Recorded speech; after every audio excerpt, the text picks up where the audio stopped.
Hello to everyone watching Four Dine Sports. This is Anthony here presenting UFC 322 Della Maddalena versus Makhachev, breaking down the fights for this loaded pay-per-view event this weekend from Madison Square Garden in New York.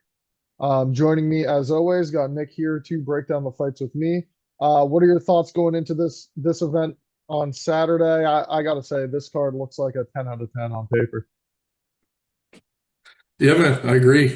Easily one of the best we've had this year. We're coming off a couple of shaky Apex cards, so it's definitely a breath, excuse me, of fresh air. We got name value top to bottom. Then at the top, two fighters going for double champ status, so it could be a very historical night here in MSG. Definitely looking forward to it. All right, well, let's break down these fights now, starting at the top of the bill. So, yes, as you said, Islam Makhachev here moving up from lightweight, vacating the title, looking for double champion status as he challenges the welterweight champion, Della Maddalena.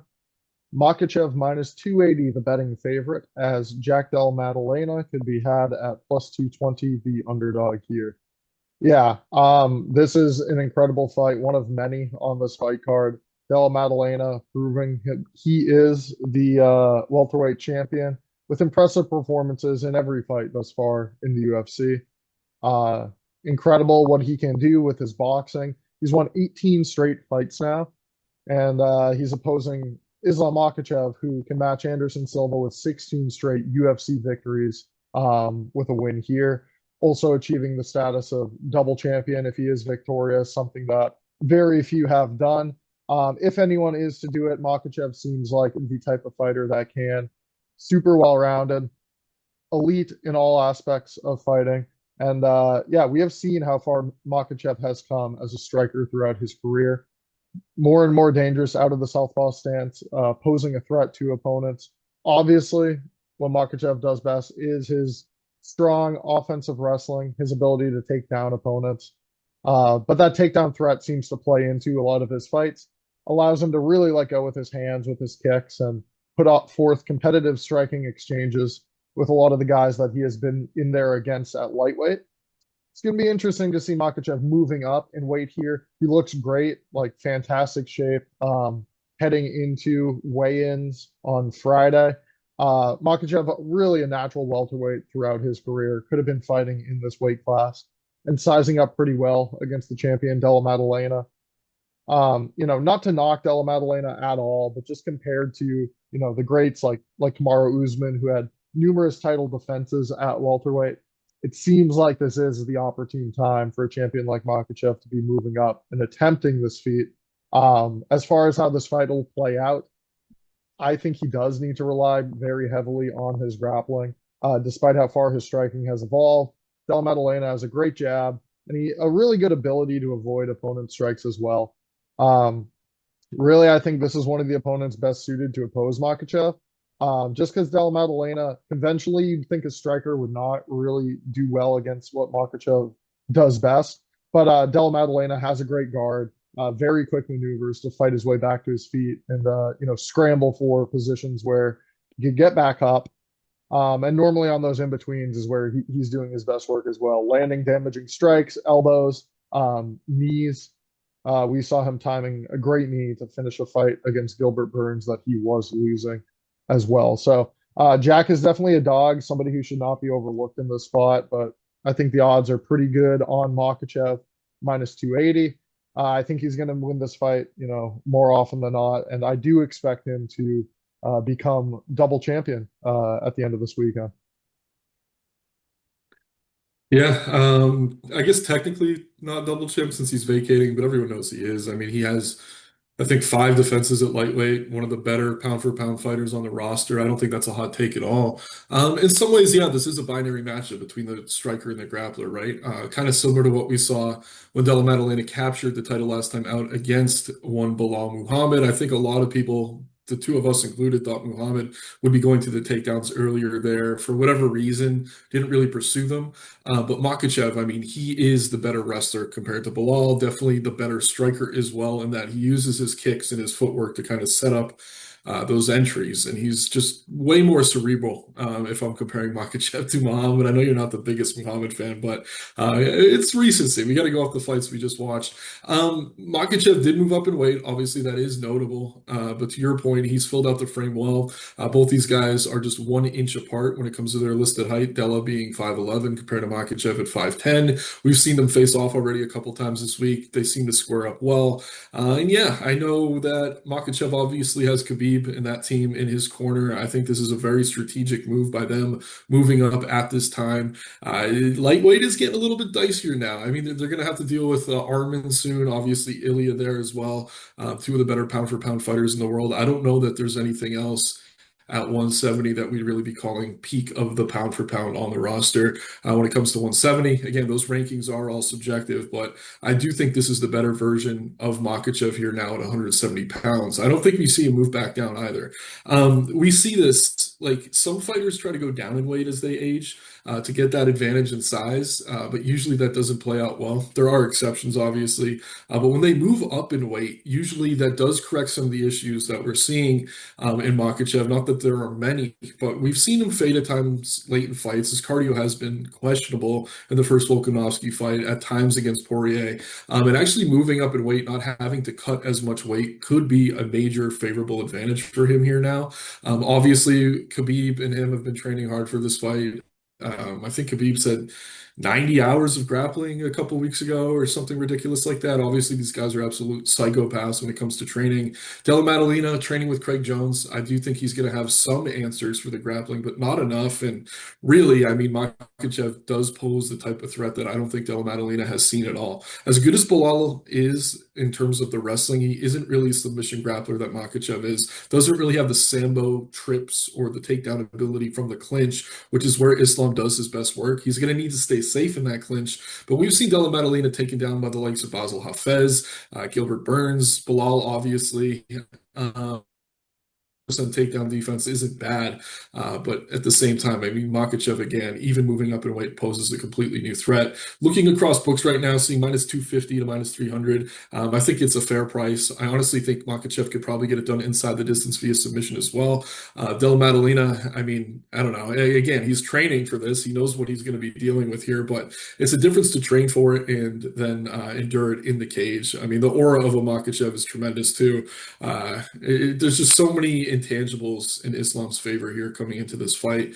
It is a fun one. It should be competitive for however long it lasts, but I do think more often than not, to your point again, Makhachev's going to get the takedowns he needs to eventually work his way for a submission or just grind out rounds. Yeah, I'm on Islam here, moving up in weight and new at 170 pounds. I think he gets it done. All right, now let's take a look at the co-main event fight for the women's flyweight championship. Valentina Shevchenko minus 130, slight betting favorite here against Zhang Weili plus 110, moving up, vacating the strawweight title to, just like Islam, attain that double champ status. Again, this fight I think even better than the main event, even one I'm more excited for, and going to cover the cost of the pay-per-view alone. These are two of the best pound for pound fighters, not only in the world right now, but arguably ever in these women's divisions. Obviously, got to give a nod to Ioana Jędrzejczyk down at strawweight, but what Zhang Weili has done, what she's been able to do over the course of these past few years, just a dominant champion. One of my favorites, really, to watch. What she's able to do, the woman at 115 pounds, oftentimes it is imposing her size, her strength, her more dynamic striking in order to win those fights. We've seen Weili also implementing her wrestling to success more recently. And I just don't think those advantages are necessarily going to be there as she is moving up to challenge Shevchenko here at flyweight. Weili fought at flyweight back in 2017, but it certainly a long time ago. This is her first introduction to the flyweight division as a UFC fighter, and obviously challenging, one of the best opposing her. These two are just always at the top of their game in terms of their technical striking. They give a slight edge to Shevchenko, just given her, long career of kickboxing, even prior to, competing in mixed martial arts competition. She's the better Muay Thai striker, going to have some advantages in the clinch, landing shots there. Where normally, again, that is where Weili sort of beats on the girls that she has opposed. Um, I think on the feet, it's really going to be a 50-50 matchup here. Two highly accurate strikers. You're going to get higher volume generally out of Zhang Weili, but again, it'll be interesting to see how she sort of manages that over the course of a 5-round fight. Um, I think as well, Shevchenko, with the bit more decisive advantage on the ground, could implement her wrestling uh, just to win rounds here. She times her takedowns extremely well. While Weili has defended takedowns well throughout her career, again, moving up in weight, it is going to be a challenge.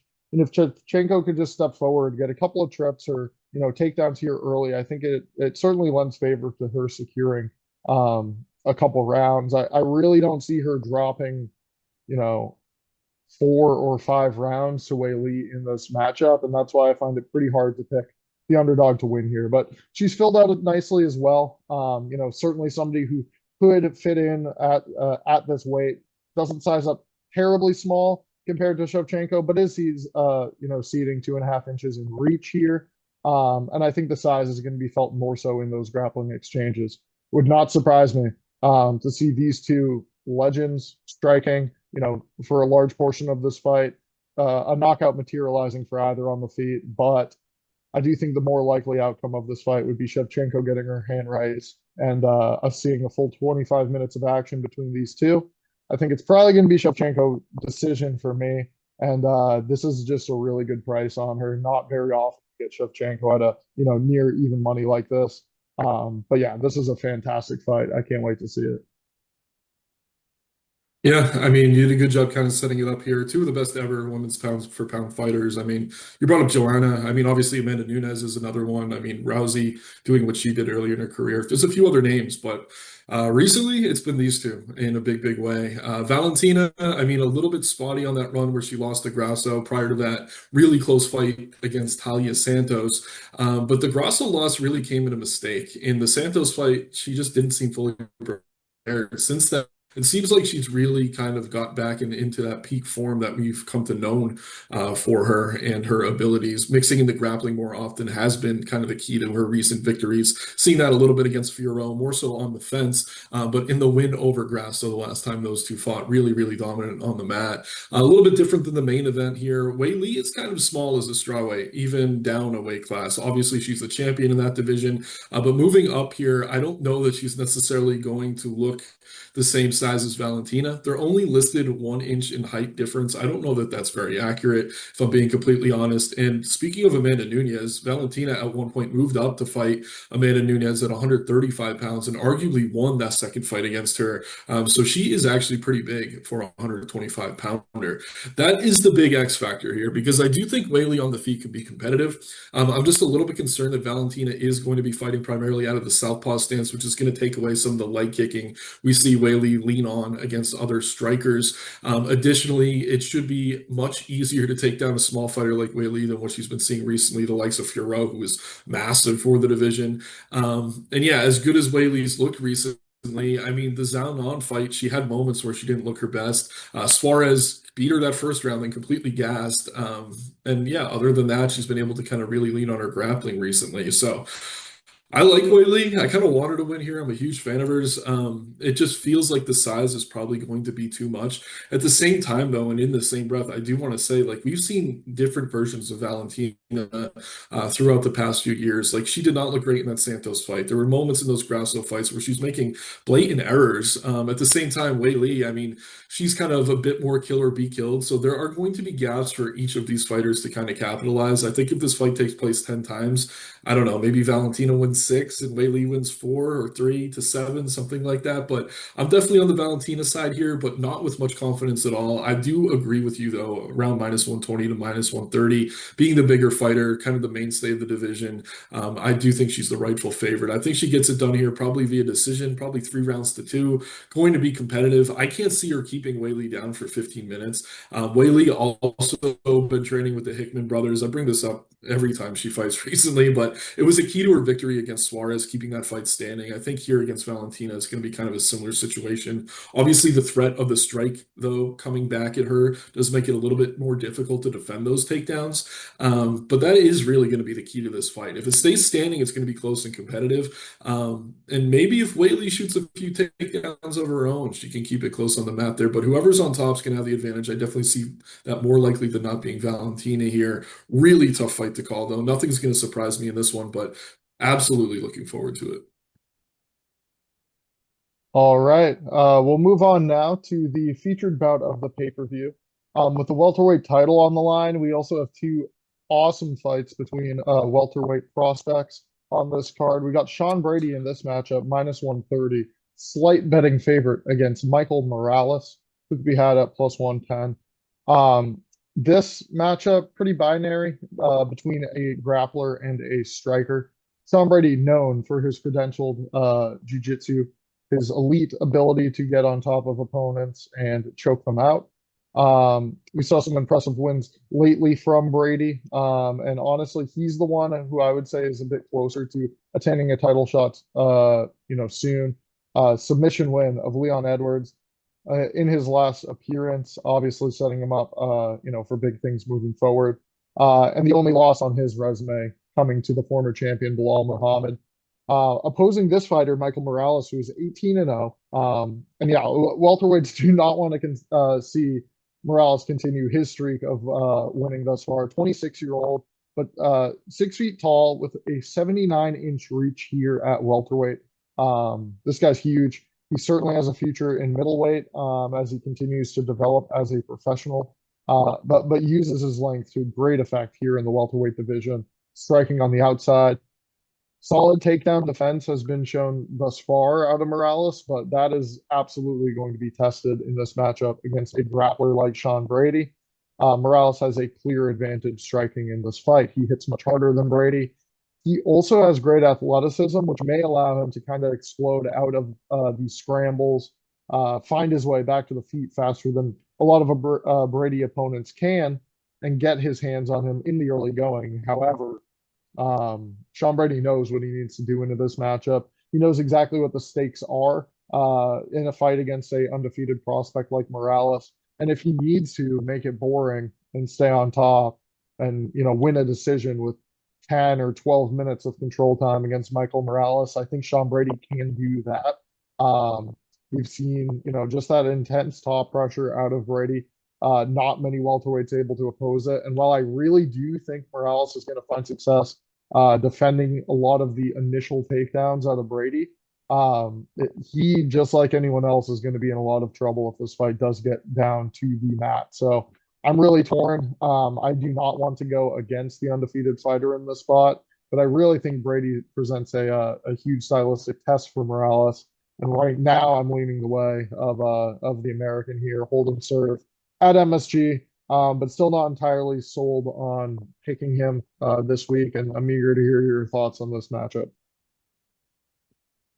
Yeah, it's a tough one, man. There's no denying that. And to your point, it is extremely binary. And when we get these binary fights, it's tough because we see these close lines. But if you're on the wrong side, you get feel really, really stupid. I am initially leaning Brady here as the much better grappler. But Morales does have the 7-inch reach advantage. He's an explosive striker. He's super aggressive. He's going to come out swinging here. I just think that type of style could create openings for Brady to take him to the mat. And once he's there, I don't think athleticism is going to be enough for him to work his way back to his feet.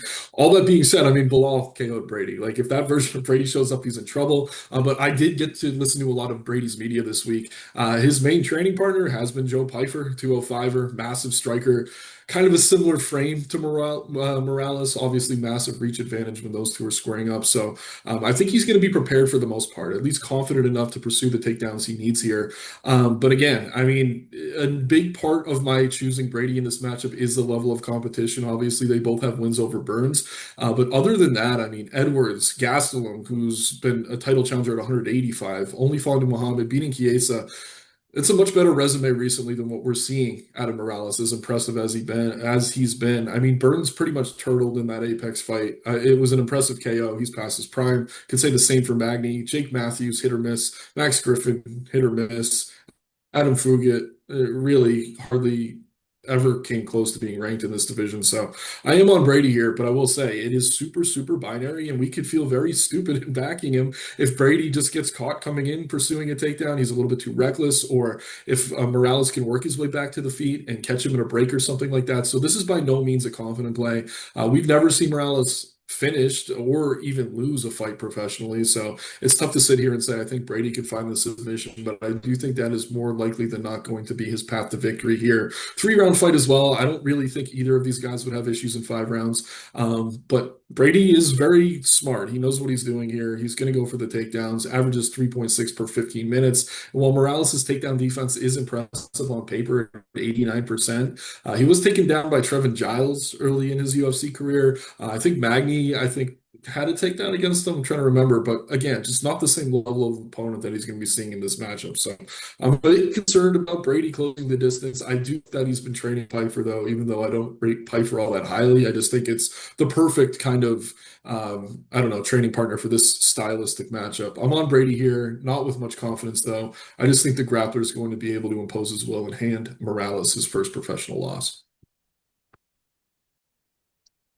Okay. Next up, moving to this matchup again between welterweights looking to make their way into title contention. Carlos Paredes, minus 170, the betting favorite against former welterweight champion Leon Edwards, who could be had at plus 145 in the spot. Conversely, comparing this fight to the other welterweight matchup, this time we have two strikers going at it. And I think that's going to be the deciding factor in this fight. Carlos Paredes is somebody that you do not want to mess with on the feet. We saw what he was able to do in his last time out, landing a ludicrous knockout against Jeff Neal, ending that fight via spinning elbow. Just a cerebral striker, good at setting up those power shots and landing in combination against his opponents, causing them to move backwards, get caught along the fence. And Paredes really does use his length to a great advantage in his fights. Having a slight reach against Leon Edwards, not something that he is often accustomed to dealing with. I think Edwards is going to be landing good kicks throughout this matchup against Paredes, but when it comes to these two and their hands, Paredes is going to have the edge in speed, as well as the edge in power. I think Edwards would want to rely on his grappling in order to win this matchup, but I just cannot trust him to do so. Although he is enticing as the betting underdog, Edwards isn't really known for his great offensive grappling, and while we've seen him wrestle opponents in the past, I just don't think he's going to put on that game plan in this fight with only 3 rounds to work against Carlos Paredes. And again, if he does want to oblige him on the feet, he's going to be put in position where he can get knocked out himself. Obviously, sketchy spot for the former champion. I think Paredes is going to be able to turn his lights out. I think he is that good. I think there's very few opponents at welterweight that are going to be able to deal with Paredes in a straight kickboxing match. And I think that's what we will see materialize here in this matchup. So I'm picking Paredes a bit confidently in this spot. And yeah, what do you think about this fight? I am on the Paredes side, but I'm not nearly as confident as you for a few reasons. I mean, first and foremost, Leon's last 5 opponents, Usman, Covington, Muhammad, Brady, all guys who are primarily grapplers. Having to deal with that in each of those matchups definitely poses a very difficult threat for him. Obviously, it's going to be tougher for him to really string strikes together. It hasn't been since Nate Diaz, since we've seen him really in there with a pure striker. And that's what he's getting here against Paredes. Also, when we look at the stats, obviously Leon's taking on a bit higher level of an opponent. He does have the better striking defense. Obviously, Paredes is going to be landing more volume. Paredes, negative striking differential, 4.8 absorbed compared to 3.8 landed per minute when it comes to significant strikes. If this was prime Leon, I do think this is the type of matchup that Leon could win in. It's just, I don't know where he's at mentally. I mean, he seems a little bit out there right now. You listen to him in interviews, he's confident, but it doesn't seem like true confidence.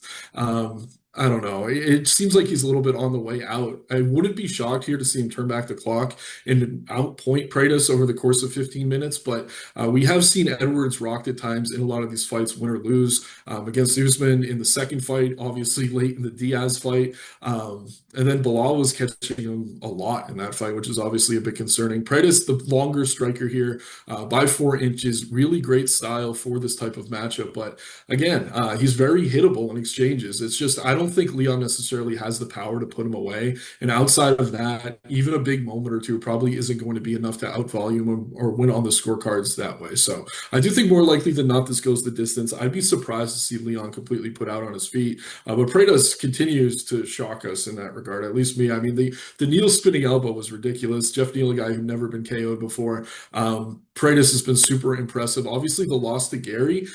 People want to talk about what's his cardio like as a heavy cigarette smoker. He won the fifth round, almost finished Gary late in that fight in that fifth round. So I'm not concerned at all in a 3-round fight about his cardio. I just think he needs to be a little bit more defensive than he has been recently. I mean, obviously Neal's a good threat, as is Gary, but against Magny, Jingliang, just that kill or be killed style could prove to be dangerous here. But I think he's going to be fully prepared.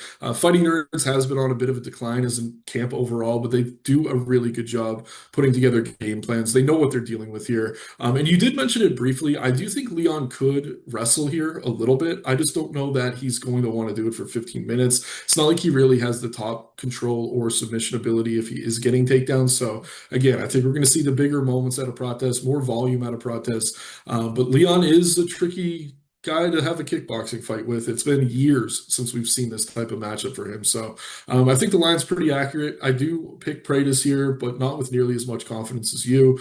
But really, really fun matchup and a great test for another rising prospect at 170 pounds. Okay, and now let's take a look at the main card opener. Another fight of the night candidate here starting out the pay-per-view. Benoit Saint Denis minus 180, betting favorite here, facing Beneil Dariush, who could be had plus 150 here at lightweight. Really interesting matchup to kick off this pay-per-view. Saint Denis is a predator very early in round one, round two of his fights, quickly pursuing opponents and causing dangerous exchanges. I think he's favored in the spot given that strong finishing equity in rounds one and two. Not only able to land strikes with his hands, but also bringing opponents down to the mat, putting them in positions where he can utilize his jiu-jitsu to some effect, but also raining down good ground and pound and finishing opponents. Doing very well when he is the hammer and not the nail, is kind of a quick summary of the career thus far for Saint Denis. Upper level competition has given him some trouble, and I think Dariush being a ranked lightweight poses a very tough task.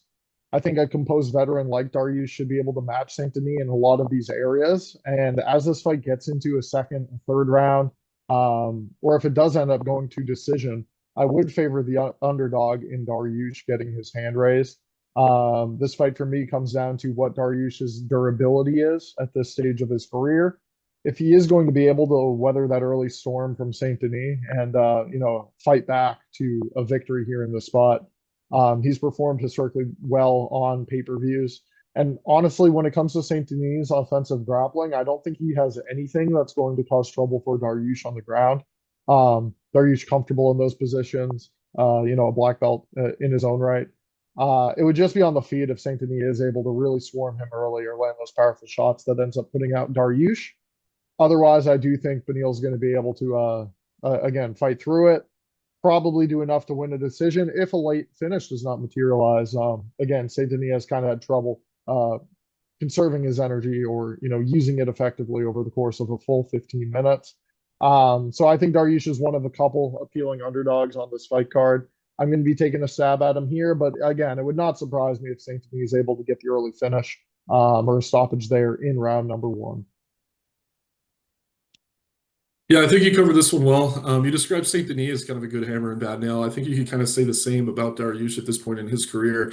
These are two guys who are potent finishers no matter where the fight goes, but when they're moving backwards or getting hit, it doesn't always look great for them. Obviously, Dariush, mixed results recently, had the nice win over Moicano. Prior to that, the losses to Sarukian and Oliveira are what kind of scares me here, because if Saint Denis comes out very aggressive, I do think he could put Dariush away early, force him to turtle up, like we saw against Oliveira, something like that. But to your point, as this fight wears on, I do think the more skilled fighter everywhere here, whether it be striking or grappling, up against the cage, in the clinch, everywhere is really going to be Beneil Dariush. There is a 6 year age gap. Dariush does seem to be on a bit of a decline. But again, it just becomes a question of can he kind of weather that early storm? And if he can, I do think he's going to be able to pull away. Um, yeah, man, it's volatile. And again, more than anything, just because of Dariush's durability. But we've seen the likes of Kyle Prepolek kind of picking Saint Denis apart on the feet at times. I do think here, Dariush is not afraid to be taken down. He's the better technical striker. He's great defensively. So I think outside of just getting completely blitzed and put away instantly, which is a possibility, he should be able to have the better footwork, outstrike Saint Denis, and then start to shoot and secure takedowns of his own. I am going to be on Dariush here for now as the underdog, but I do want to see weigh-ins. We saw in the Oliveira fight, he looked like a corpse on the scale, and Sarukian didn't look great. He looked much better last time out against Moicano. Again, a guy getting up there in age for a 155-pounder. I want to see weigh-ins before I make this pick final, but for now, I do see value on the underdog. I do think he's the more skilled fighter everywhere. It's just Saint Denis in the first round is going to be a nightmare, so he needs to be very careful, mind his P's and Q's, but as long as he does, I think he could pull off the upset. All right, yeah, with you on that one.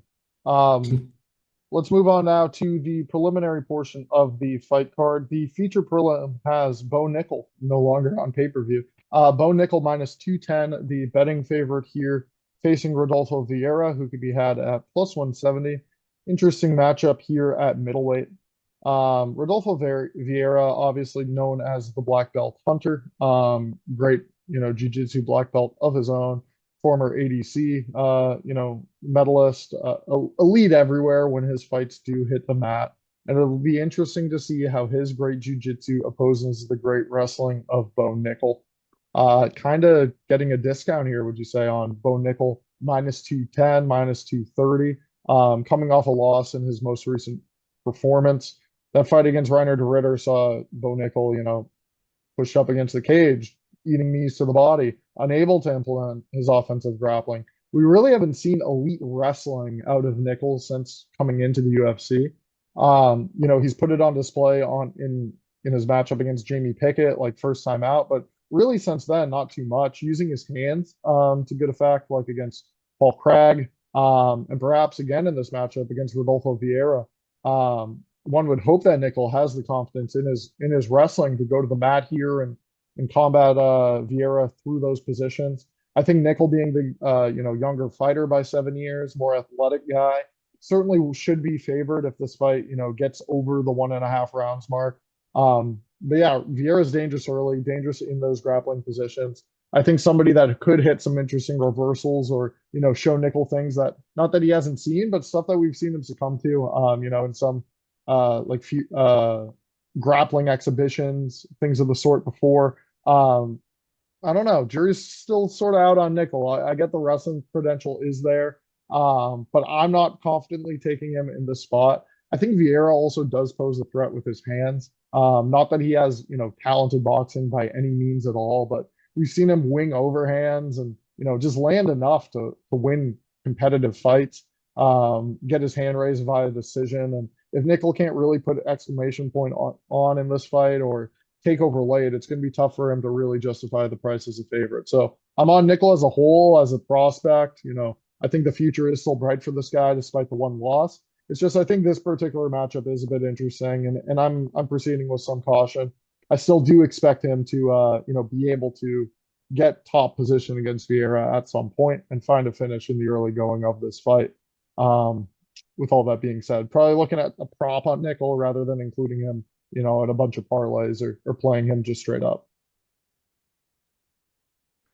Yeah, man, I think the price is accurate if we're talking about the money line. Nickel, I mean, obviously the loss against a high-level fighter in De Ritter is what it is, but just the visual of him eating those knees up against the cage just looks like he'd never really been hit hard before, kind of crumpled there. It was rough, man. It was rough. And people like to overuse the term fraud check. Like, kind of felt like that there, for being completely honest. And this is a really interesting matchup against Vieira. Kind of a similar guy when he came into the promotion. Obviously, Nickel the wrestler, Vieira the credentialed jiu-jitsu player. Neither really had great striking. I will say Nickel probably has the power advantage here in a weird way, but Vieira has kind of developed a jab, which he's able to work behind to some effect. The thing is, I mean, kind of going through film on this fight, if we go back to Petrosky against Vieira, Petrosky was able to kind of win that fight at striking range on the feet, just landing a bit more volume, landing leg kicks, kind of forcing Vieira to move backwards. Vieira shooting for takedowns, but Petrosky obviously strong enough to keep standing. I think this is a very similar matchup. I do not want to see Nichols strike for 15 minutes. We saw it against Paul Craig. The entire crowd was booing. I mean, that was just disgusting. But I think if Nichols smart here, he'll strike a little bit, stay standing, and then shoot a few takedowns of his own. Because on top, I do think he's going to be able to stay safe against Vieira. We've seen it through the history of the sport. Really high-level credentialed wrestlers are able to negate jiu-jitsu. I mean, we could talk about Islam Makhachev when he won the belt over Charles Oliveira as one good example. I mean, in some ways, that's what we're seeing here. Obviously, not on that same level, but yeah, I think the UFC still wants to be in the Bo Nickel business. At the same time, they don't know how much they want to invest in him. I did hear that his contract's up, I think, going into this fight. I'm sure they want to renew him, but it's a question of how much are they going to be paying him. Like, if he can't do something spectacular here, he's not going to be like this super high paid fighter like some of these guys we see coming into the promotion. He's kind of a mid-range guy who could maybe fight into the rankings. He still has a lot of developing to do. All that being said, like, we do have to take a little bit of his results with a grain of salt, because he's just 7-1 in MMA, still young, still has plenty of time to get better. He's at a great camp with American Top Team, striking with Mike Brown and Masvidal and all those guys. But again, I just am not fully sold on him. I'm not confident in his ability to find a finish here. Vieira's cardio does seem to have improved a bit over his last few fights. It's just he hasn't been all that impressive in his own right. So I do think more likely than not, Nichols able to get it done here, probably via decision, but it's not a confident play for me at all. And if he's not mixing in the grappling, I mean, he could find himself on the end of another loss as a favorite. So proceed with caution on this one. I hope he does kind of remind us who he is and who he's supposed to be. But until I see it, I'm not going to really back him with any sort of confidence. Okay. Next, another matchup at middleweight. Gregory Rodriguez minus 180, the betting favorite here in the spot against Roman Kopylov, who could be had at plus 150, the underdog. Nick, what are your thoughts on this matchup? Yeah, this one's interesting. Kopylov has been kind of hit or miss. Looked terrible last time out against Paulo Costa. Just really wasn't aggressive at all. Had trouble with Costa's footwork, and Costa doesn't have great footwork, if we're being completely honest. At his best, Kopylov is the better technical striker in this matchup, though. Does a really good job throwing kicks, mixing them into loose combinations, can be aggressive at the start of fights and carry that into the second round. But again, he has a huge hole in his game in terms of the takedown defense. We saw him taken down by Fluffy. Obviously, that's not a great matchup for him. And since then, just really fighting guys who are only going to strike. Gregory Rodriguez is another guy who we could describe as a glass cannon. He is super powerful and dangerous as a hammer. Not the best nail, though. And yeah, I mean, I want to know that he's going to grapple here. If he does, I think Rodriguez is the side. But if this is a 15-minute just kickboxing match, I'm not nearly as confident in Rodriguez. I do think he's hittable. Both these guys are kind of hittable when you look at the stats, both absorbing more than 5 significant strikes per minute. I actually think Kopylov is a bit more durable of the two, but again, I think the clearest path to victory is for Rodriguez to lean on his grappling. He does average 2.2 takedowns per 15 minutes. Kopylov, again, just not great off his back. I do think Rodriguez has the size and strength to put this fight there, where he should be able to kind of work him on the ground, maybe for a finish or just by decision. But again, I'm on Rodriguez here, but I'd like to find a few signs that he's going to grapple, because 15-minute kickboxing fight, I do think there's value on Kopylov as the underdog. Yeah, I would have to agree with that statement. I mean, four losses by knockout for Rodriguez throughout his career. That's the one thing giving me pause on taking him in the spot. Because yeah, if you're going to go stand in there kickbox against Kopylov for a full 15 minutes, it's going to be a very tough night. Rodriguez does have a chin that can like eat some shots and just walk through it, throw his own offense back at opponents. But again, he seems to have a button that that off switch that I think a guy like Roman Kopylov could certainly hit if he is given the opportunity. Yeah, you highlighted this fight. Excellent. That Rodriguez will need to implement that grappling, at least to mix it up against Kopylov, get some takedowns, tire him out early, at least threaten with his offensive wrestling to make this not just such a straightforward fight for Kopylov, who should be able to stay on the outside. Rodriguez really good at connecting with boxing combinations and those shots in the clinch as he moves forward against opponents. If he gives Kopylov space and a full 30-foot octagon to run around and strike from the outside, I think he's going to be the one eating the cleaner shots and likely the more likely fighter to succumb to a knockout. So definitely a really interesting fight. Not one I think you could really have confidence taking either side in. I'm leaning the way of Rodriguez right now, as the odds stand currently, but Kopylov is an attractive underdog, and I can't blame anyone for taking a stab in that matchup there. All right, let's now look at this fight between women's flyweights. Erin Blanchfield minus 250, the betting favorite in this matchup against Tracy Cortez, who could be had at 2-1 odds. This fight is a rematch from a bout that had taken place in 2019. A split decision victory for Tracy Cortez over Erin Blanchfield, and here they are now running it back at MSG. Think it's a pretty clear matchup. If Blanchfield's able to get her offensive wrestling going, really pressure Cortez early in this fight and establish herself in grappling positions, Blanchfield should be able to win. I think rightfully favored in the spot against Cortez, who is a bit smaller, a bit less strong, but certainly the better offensive striker. Cortez has really alluded to her boxing and spending this whole camp focusing on her striking for this matchup against Erin Blanchfield. Cortez is the better striker than Erin Blanchfield, and I think she really hopes to show it. But if Blanchfield is smart at implementing her grappling, she's proven to be an intelligent fighter and good at following game plans in fights before. I think she is going to find success wrestling Tracy Cortez down to the ground and avoiding those prolonged striking exchanges that Cortez is really truly hoping for. Again, for Blanchfield, it's been impressive lately. The victory in her last fight, 5 rounds against Rose Namajunas. Before that was a loss against Manon Farrow in a 5-round fight. But again, I think extremely highly of Farrow. And the only loss prior to that for Blanchfield was all the way back to that first meeting with Cortez. So she's really been on an impressive streak as of late. I think she still has potential to challenge for this division title, and could be next with an impressive victory here against Tracy Cortez, who's also had some success lately. Entering here as a 2-1 underdog in a fight that likely will go to decision. She does have some equity, just in that regard. Fight is almost definitely going to go to the scorecard. So if Blanchfield isn't grappling for at least half of it, Cortez could be landing the better offensive strikes and winning favor with these judges in New York.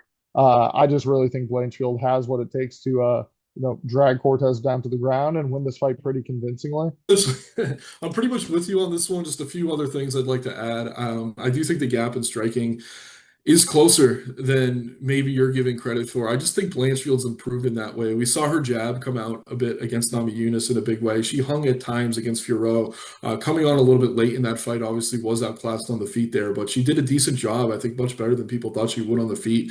Tracy, maybe the better footwork, but I think in terms of power and just pressure, Blanchfield can kind of close that gap there. And then when it comes to the grappling, Tracy has jiu-jitsu, but kind of similar to what we were talking about in the Nickel fight, I think Blanchfield's just a much better wrestler. Blanchfield, this fight's in her backyard. MSG, she's from New Jersey, training with Fatin McLean. Obviously, they've had a great camp coming into this one. And yeah, Tracy just doing too much media for my liking. We're seeing in all these tequila commercials. She's going to Knicks and Rangers games. She's all over the place this week doing hundreds of interviews. That's not always a great thing. So yeah, I'm on Blanchfield here. I do think she's the better fighter, more well-rounded. She's younger by 6 years. I do think her striking's improved greatly. And a lot of Tracy's wins are coming against women who can't really defend the grappling, and we're not going to see that here against Blanchfield. So I'm on Blanchfield. I think she gets it done. Okay, next up, let's take a look at this matchup between bantamweights. Malcolm Wellmaker, minus 150, is a slight betting favorite here against Cody Haddon, who could be had at plus 125. Wellmaker still 10-0, undefeated, an exciting prospect here at bantamweight. Notably, Wellmaker has won his last three fights by landing the right hook. Um, this guy seems more powerful than a lot of bantamweights that you traditionally see. This guy was, working tough blue collar jobs. He makes that part of his, fight persona. I don't know related to the Wellmaker name, but nonetheless, very tough. Seems to hit harder than most other bantamweights, and I think a real dog in this division. We haven't really seen Wellmaker opposed by great technical opponents thus far, and Haddon does present a very nice task. I'm excited to see Haddon here in what is going to be his second appearance in the UFC. Victory against Dan Argueta in his most recent performance coming of October last year. But I do think he does have potential as well. Very sound technically, very good everywhere, and a perceived grappling advantage here in this matchup against Malcolm Wellmaker. I just do think it is going to be a matter of exactly how good, I'm sorry, a measurement of exactly how good Wellmaker is and exactly how effective he is at implementing his elite striking against the opponents he's facing. If he is able to very quickly cause boxing exchanges against Cody Haddon, Wellmaker and that power will be ahead very early on. Has the advantage of 2.5 inches reach in this fight against Haddon, as well as standing much taller, having a much wider stance. Wellmaker is going to be looking for the knockout, and that would be the way that I would bet him if betting on this fight. I think he is a good money line play at the minus 150 price, but his best equity to win would come via knockout. As again, I do think Haddon is very technically sound fighter and certainly could give Wellmaker a lot of problems in this fight. Just generally with these untested, undefeated prospects, when they meet that adversity for the first couple of times, you really don't know what you're going to get, if they can even handle it, or if it'll look like an easy night for Haddon, who, again, does have great potential of his own. I'm siding with Wellmaker, though. I really like this kid. He's been, again, putting guys out with his hands. Again, to get excited about a knockout of Chris Moutinho isn't always the best, but I really do think that right hook from Wellmaker is going to find a couple more guys in this division, and Haddon could be the next victim to fall for it this weekend. I'm siding with Wellmaker here. I'm with you on Wallmaker. I'm not super confident in the KO though for a few reasons. First and foremost, Haddon's never been finished professionally. He's been pretty durable. His only loss came to Steve Ursig, obviously on the regional scene. Not really a guy known for power, but he's been durable in most of his fights. Wallmaker, to your point, obviously has the crazy hook. I mean, he's a great striker. He could knock a guy off with his right or his left. Really good footwork as well. Lands crazy volume. But the question that I want answered on Wallmaker is what's his defensive grappling going to look like? I do think Haddon is the better grappler here. I do think he has superior jiu-jitsu, even in just those two UFC fights, one being on Contender Series, averaging nearly 2.5 takedowns per 15 minutes. So I think we're going to get some questions answered. Can Wellmaker find the KO and make it look easy? Absolutely. But if not, I do think Haddon is going to test his grappling a little bit. I mean, Wellmaker's super athletic. He is going to be the bigger fighter here. Haddon, obviously, the former flyweight, could be a bit outsized, but I do think Wellmaker's going to be able to lay more volume on the feet, have the bigger moments, and get this done. It's just, again, one, we've never seen Haddon KO'd. Is it possible here? Certainly. Wellmaker's power is crazy, but we've never really seen him tested extensively against a great grappler. I think some people thought we'd see that against Simon. That fight obviously ended before that. Maybe that's what we see here once again. I just like the money line. I think getting him at a price better than minus 200, minus 140, 50, 60, I mean, that's value. Like, I'm not going to chase the KO against a guy who's proven to be very durable. So I like Wellmaker here, but these are two young fighters. They're up and comers. We have a lot to learn about both of them. But for now, I'm on Wellmaker. I think he gets it done. Damn. Okay, next up, a fight here between Kyle Dawkins and Gerald Meerschaert at middleweight. Kyle Dawkins minus 500, the betting favorite, against Gerald Meerschaert, who could be had at plus 375. Meerschaert has been a staple of this division for quite some time, but at this stage of his career, it's very hard to get to the betting window and take him. Meerschaert has lost 3 consecutive performances. And yeah, 37 years old now, moving incredibly slow. Just very few ways for him to get the job done in the octagon. Mearshart has 29 professional wins by submission. And I think that's his only method to victory in this bout. He's, near 4-1 on the money line, but if you were to play him, the 9-1 submission prop would be the way. I just think Kyle Dawkins has elite grappling of his own, and it's going to be very difficult for Mearshart to get his hands on Dawkins or cause a submission. One would think Dawkins is also going to take an intelligent game plan into this matchup, relying on using his hands, striking. His striking has come such a long way since his first stint in the UFC, and I think by using his jab, his striking from the outside, he should be able to find a finish against the aged veteran Gerald Mearshart. I like Dawkins here this weekend. I think he's going to be able to get it done inside the distance. And yeah, the only way you could play Mearshart would be by taking a sub prop. Yeah, I'm with you, man. A lot of people kind of consider this a changing of the guard, given that these two have similar styles. I mean, Dawkins is going to have a huge speed advantage here, but in most matchups, these two are the much slower fighter on the feet. But again, Dawkins much younger, much quicker, both southpaws, both good submission grapplers. But most of Mearshart's wins come from guys fading out in the third round. If Dawkins is anything, he's durable. He has really good cardio as well. I do think he's not going to have any issues if this fight is extended, but more likely than not, it's going to take place on the feet, and he's going to be able to probably find a 1-2 up the middle for the finish. Mearshart's chin does seem to be fading. Certainly, like you've said, he's probably on the way out. Obviously, a staple of the division for years and years. But again, at this point in his career, we saw the win over Shabazi, and like he needs to extend fights. He needs to kind of out cardio guys, and I just don't think that's something that he's going to be able to do here against Dawkins, a guy who stylistically can go into Mearshart's guard if he needs to, is going to be the better striker. So yeah, I'm on Dawkins here. I think he gets it done probably via KO. Okay, next up, we have this matchup at featherweight between Pat Sabatini and Chepe Mariscal. Sabatini minus 120, very slight betting favorite here against Mariscal in this rematch. Nick, what are your thoughts on this matchup? Yeah, to your point, this is a rematch of a fight that took place years ago. Sabatini, I believe, was given the decision, edged out that one.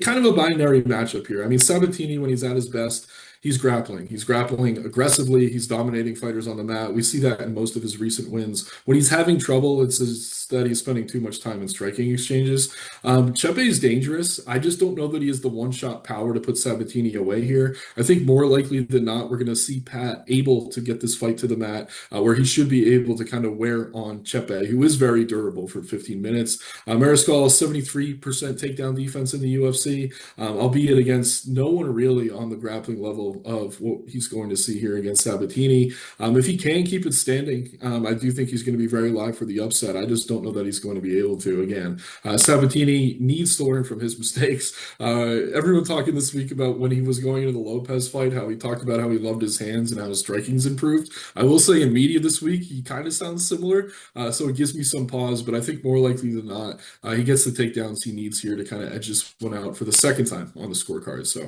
I'm on Sabatini here, but you're going to be holding your breath every striking exchange if you're backing him as the favorite.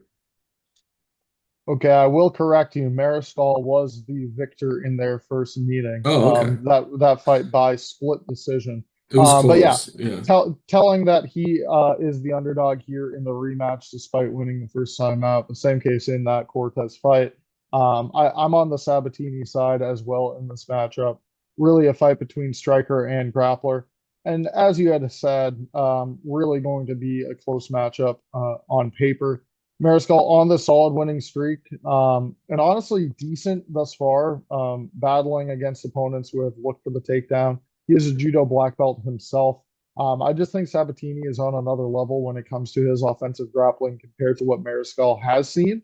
And as they get into those positions down on the mat, Sabatini should be able to once again control those positions against Mariscal, win more minutes, perhaps get to the body triangle a bit quicker and make sure to secure it longer this time around when facing Chepe Mariscal. He'll struggle against a dynamic takedown threat like Sabatini, who while they are banging out on the feet and Mariscal is landing the bigger and more powerful shots, he will have to worry about what openings he leaves for Sabatini to take him down to the ground. So I think that these two are going to go the full 15 minutes again. Very close fight, but I will side with the grappler and Pat Sabatini getting the win this time around. Next up, we'll look at a fight at women's strawweight, this between Fatima Klein and Angela Hill. Klein is minus 500 in the spot against Hill, who could be had at plus 375. Um, Hill in spots like this has traditionally been a good value bet. Now she is, 40 years old, having a couple of more recent losses and not looking the best in the latter half of her more recent fights. Hill has always been known for her great offensive striking, high volume output in each of her fights, and her ability to generally defend takedowns. I'm hopeful that Klein could get her hands on Hill early and potentially threaten with those takedowns here, or at least put her in clinch positions where she could land the more powerful strikes. But if these two are going to be striking at range for a while throughout this fight, it's going to be Klein trying to land big power shots. She's known for her knockout power and, has won by knockout in her past too.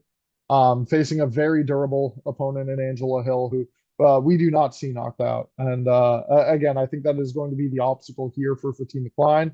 Will she be able to land enough meaningful damage to win rounds without, overextending herself in search of the knockout and leading to an Angela Hill comeback just by, point fighting and doing what she does so well. I don't think that's going to be the case. I think, pardon the pun, she's a bit over the hill at this point.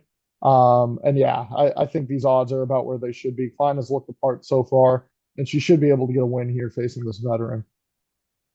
Yeah, Klein in her debut lost to Jasmine Jasudavicius, but fought to the scorecards in a very competitive fight. Since then, coming off the two KOs, as you mentioned, training with Erin Blanchfield, these two are main training partners of one another. We obviously are very high on Blanchfield. I do think she's going to elevate and continue to elevate Klein's game as a prospect. Angela Hill, I love the backer as an underdog. I just don't think this is the spot. I think Klein is the real deal. And I did see a statistic today. This is the fifth fight in UFC history between women where the age gap is 15 years or greater. The older fighter is 0 and 5 in those matchups. So I do think Klein gets it done here, probably via decision. All right. Next up, this fight between middleweights, Baisinger Susurkayev and Eric Makhachev. Susurkayev minus 1,000, the betting favorite in the spot against Makhachev, who could be had at 6-1 odds. Susurkayev, undefeated Chechnyan fighter and teammate of Khamzat Chimaev. Obviously notable when he made his UFC debut earlier this summer, just days after appearing on Dana White's Contender Series and getting a great win by knockout. He did win by submission in that fight against Eric Nolan, but he had to go through some adversity there. He kind of got tagged, ate a couple strikes in that first round, and looked dicey despite being a huge betting favorite. Appearing again as a big betting favorite in the spot. I mean, Nick, he's facing Eric Makhachev. This has got to be a max bet. I mean, Susurkayev should absolutely steamroll Makhachev here. He's going to be better when it comes to the grappling decisively, able to finish this fight via submission. But on the feet, Susurkayev, 79-inch reach, great footwork, flows in the pocket, ripping into opponents with very powerful strikes. I think Makhachev is going to struggle to eat the damage that's coming to him from this hype prospect. And I think Susurkayev, of the three undefeated prospects on this card, is most likely to keep his perfect record. Not that hot a take as he faces a 6-1 underdog. But yeah, anything to add to this one? Not much, man. Yeah, I do think Susurkayev, he can be a little bit cocky in exchanges. I mean, he didn't look great against Nolan, if we're being completely honest. That was kind of a disappointing performance in spite of the win. But we also have to keep in mind that he had to cut weight twice, took that fight on extremely short notice. We're getting him on a full camp here. And more than anything, Eric Makhachev, no disrespect, just isn't really UFC level, at least at 185 pounds. He's going to be, I think, 11 years older than Susurkayev here. And again, Susurkayev definitely has holes in his game, but I don't think Makhachev is necessarily the fighter to capitalize on them. I think we see Bangsaur get it done probably in the first round. He's a good grappler. I know Makhachev's been training with, I think, Anthony Hernandez, but if he tries to grapple here, he's going to get quickly reversed and probably submitted. So I wouldn't take knockout over submission. I would just take the finish or just the under 1.5. But I'm with you. I think Bangsaur Susurkayev runs through this. We'll maybe see him get tested down the road, but right now this is just a cake matchup. Yeah, just notably, I think the KO odds are like minus 200, where sub you could play looking at like 6-1. So for those that are interested, I'd probably go with like a round one in that fight. Um, All right, and now just the first fight left to break down. This between Mateus Camilo and Vasyslav Borshev at lightweight. Camilo minus 170, the betting favorite here against Borshev, who could be had at plus 145. I'm a bit torn on this one, but I am going to go the way of Camilo. Borshev just with that 42% takedown defense in the UFC, struggling a lot against top level grapplers. Camilo not necessarily known for his offensive wrestling and jiu-jitsu, but he proved capable of winning by using that grappling.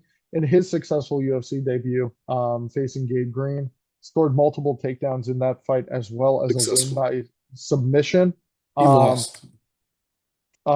Unsuccessful in that spot. Yeah, but still, effective in the grappling exchanges early facing Gabe Green. It was more of a matter of Gabe Green taking over there in the second round of that fight. I think Borshev again presents a great threat with his striking. Can finish Matus Camilo on the feet. It will just be a matter of if the Brazilian is able to implement his offensive wrestling and take advantage of the huge sieve that Borshev is when it comes to defending takedowns. So I'm not going to be tempted by the underdog here. He's 8-6-1 as a professional. He's going to be 500 with another loss, and I think that could certainly come against Camilla, who seems solid, seems to have the tools to probably take him to the mat in this fight. Yeah, I'm not super high on Kamala. I mean, he wasn't really on the UFC's radar until he had that win over Nabokov. And Nabokov was a guy who at a press conference just said, "Hey, Dana, come watch my next fight, and if I win, will you sign me?" Dana said, "Sure." And he went, and Camilo beat him via dominant decision. But to your point, I do think he's the better grappler here. I do think he has that path to victory. Borshev will be dangerous on the feet. He is durable. But yeah, I think he's going to spend most of this fight on his back. So I'm on Camilo here. Not as confident just because I don't really rate him all that highly as a prospect. But he does have a clear advantage in the grappling here, and that should be enough to get this done, especially with Borshev, I believe, taking this fight on shorter notice than Camilo is. So just another tangible there to keep in mind. But yeah, on the favorite, not super confident, but it should be a fun opener. Yes, definitely fun card overall. I look forward to watching it with you. UFC 322 Della Maddalena versus Makhachev. We appreciate everyone watching, and again, be sure to check out our full write-up with picks and predictions for each one of these fights on Dine Sports. You enjoy the fights this weekend from Madison Square Garden.